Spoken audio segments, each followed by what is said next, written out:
The call came at 2:13 a.m. Miriam almost ignored it. Rain hit the window hard like tiny stones thrown from the sky. The power in her flat had gone out 30 minutes earlier, and the only light in her room came from her dying phone screen. Her stomach twisted when she saw her younger brother Ethan's name flashing. Ethan never called that late. Her hand shook as she answered. All she heard at first was breathing. Heavy breathing, and a whisper. Hello? Mimi, I messed up. Ethan, what happened? The line cut. Miriam sat frozen on the edge of her bed. Her heart beat so loudly it sounded like footsteps in the dark. She called back immediately, but his phone was off.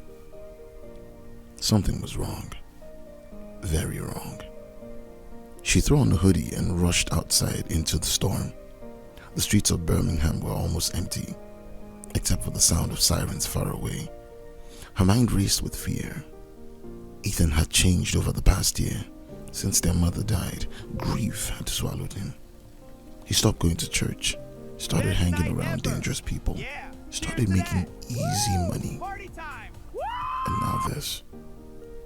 Miriam stood under the rain at the bus stop, shivering. Her savings account had £6 left.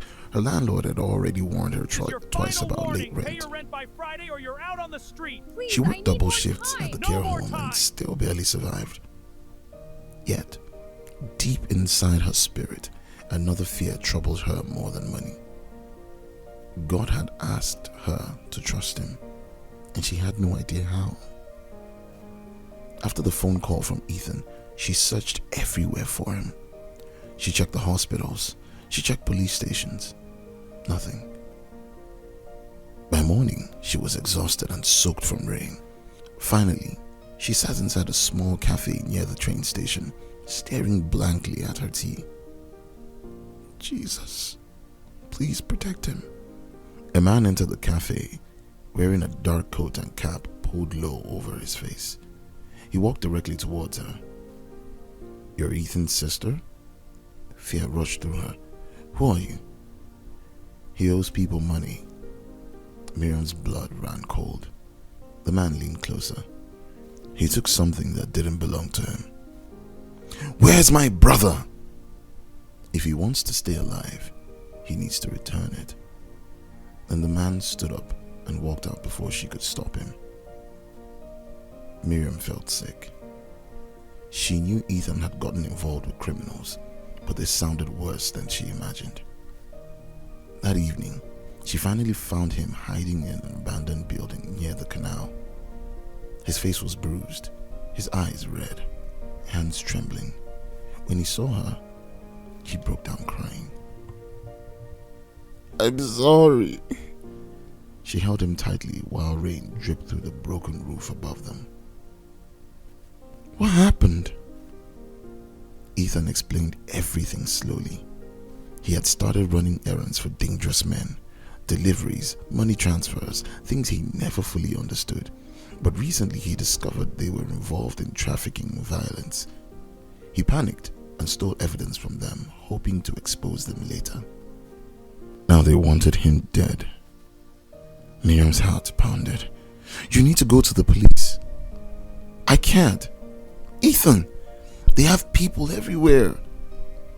He buried his hands in his face. I messed up, baby. Fear wrapped around her like chains. She wanted answers, a plan, a visible solution. Instead, all she had was prayer. Again, that night, she knelt beside her bed, shaking. God, I'm tired. I'm tired. Tears rolled down her face. I obeyed you. I trusted you. Why does life still feel like a battle? Silence filled the room. Then slowly a scripture came into her spirit. 2 Corinthians chapter 5 verse 7. For we walk by faith and not by sight. She whispered the verse over and For we over. walk by Not by faith, sight. not Not by by sight. sight. The next days became terrifying. Strange cars parked near her flat. Unknown numbers called her repeatedly. Ethan disappeared again. At work, her mind could barely focus.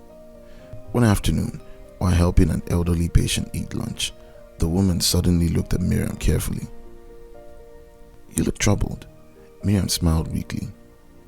"Just tired." The woman shook her head. "When my husband died years ago, I learned something about God." She paused. "Sometimes the Red Sea only opens after you step forward." Miriam froze. Another reminder, another push towards faith. That night she made a decision. She and Ethan would go to the police together. No more hiding. But when she arrived at the place they agreed to meet, Ethan wasn't there. Only blood on the pavement. Her body went numb. People walked past normally while her world collapsed. She called his phone again and again. Nothing. Hours later, an unknown message appeared. "Stop looking." Miriam nearly fainted. Back home, she locked every door and sat trembling on the floor. Fear attacked her mind violently. What if Ethan was dead? What if they came for her next? What if God abandoned them? She opened her Bible desperately. Psalms 46 verse 1. God is our refuge and strength, a very present help in trouble. Present help, not distant help. Present. Miriam cried harder than she had in years. Then something changed inside her. Inside her, peace. It made no sense. Nothing about her situation improved, yet peace settled in her heart gently, like oil poured over fire. She slept for the first time in days. At 5:42 a.m., police knocked on her door. Ethan had been found alive. Barely. Someone had beaten him badly and left him near a warehouse outside the city. He was in a hospital under protection. Miriam rushed there immediately. Seeing him connected to machines broke her heart. But he was alive. And for the first time in months, Ethan wanted prayer. "I thought I was going to die," he whispered weakly. Miriam held his hand. "Jesus saved you." Ethan cried quietly. "No matter how far I ran from God, I kept hearing Mom's voice praying for me." Tears filled Miriam's eyes too. Their mother used to pray every night before bed. "Lord, even if my children wander, let your mercy find them." Now mercy had found Ethan in a warehouse full of blood and darkness. Weeks passed. Police investigations grew bigger. Several criminals were arrested through evidence Ethan provided. But another storm waited for Miriam. The care home where she worked announced major staff cuts. She lost her job. At first, she just stared at the letter silently. Then she laughed. Not because it was funny, because she was exhausted. "Really, God?" she whispered. She walked home slowly, carrying her small box of belongings. Rain clouds covered the sky again. Every visible thing in her life looked uncertain. No job, no savings, trauma everywhere. Yet strangely, her faith was stronger than before, because she had learned something painful and beautiful. Sight lies sometimes. Feelings change. Money disappears. People fail. But God remains faithful. Still, she didn't know what would happen next. One Sunday after service, Pastor Henry approached her smiling. "There's someone I want you to meet." A woman named Grace stood near the church entrance. She managed a shelter for vulnerable young women escaping abuse and trafficking. "We need staff," Grace explained. "Pastor Henry said you have experience caring for people." Miriam blinked. The salary was smaller than her previous job. The work sounded emotionally heavy, but something in her spirit became calm immediately. For the first time in a long while, she felt no confusion, only peace. She accepted. The shelter changed her life. Every day she met broken girls with stories that shattered her heart.